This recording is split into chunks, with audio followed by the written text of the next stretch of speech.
keutamaan orang-orang yang menjalankan sholat tahajud, supaya teman-teman pada semangat, dan kita pun yang ngomong ini juga semangat dalam menjalankan sholat tahajud. Jadi sebenarnya apa yang kita omongin ini nasihat untuk diri kita sendiri sebetulnya.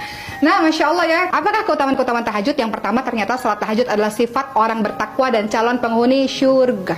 Jadi kalau ingin dikategorikan sebagai orang bertakwa, maka dia tidak meninggalkan sholat tahajud. Allah Subhanahu wa Ta'ala berfirman yang artinya, sesungguhnya orang-orang yang bertakwa itu berada dalam taman-taman syurga dan mata air, sambil menerima segala pemberian Rabb mereka.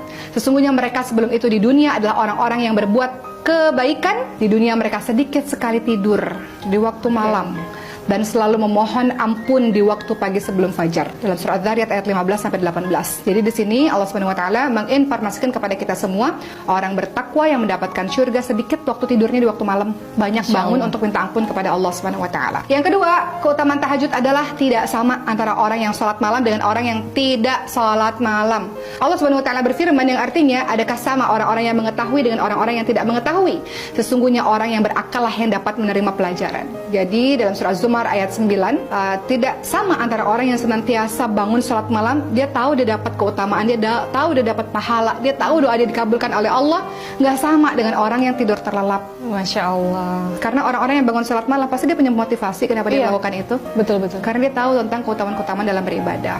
Ketiga, keutamaan dari sholat tahajud adalah sebaik-baik sunnah. Seperti yang kita ketahui bahwa sebaik-baik puasa adalah puasa di bulan suci Ramadan. Kemudian sebaik-baik sholat setelah sholat wajib adalah sholat malam.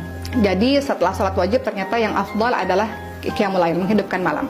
Dan keempat, ternyata keutamaan dari sholat tahajud adalah kebiasaan orang-orang yang salih. Jadi teman-teman, kalau indikatornya gampang ya, kalau kita lihat ada orang-orang yang salih mengademkan hati, ternyata salah satu indikatornya mereka tidak meninggalkan sholat malam. Kemudian keutamaan sholat tahajud yang kelima adalah sebaik-baik orang adalah orang yang melaksanakan sholat tahajud, sebagaimana Rasulullah SAW bersabda, sebaik-baik orang adalah Abdullah. Maksudnya di sini adalah Ibnu Umar, seandainya ia mau melaksanakan sholat malam. Maknanya adalah sebaik-baik orang adalah orang yang senantiasa melaksanakan sholat malam, sholat tahajud. Seperti itu teman-teman sekalian.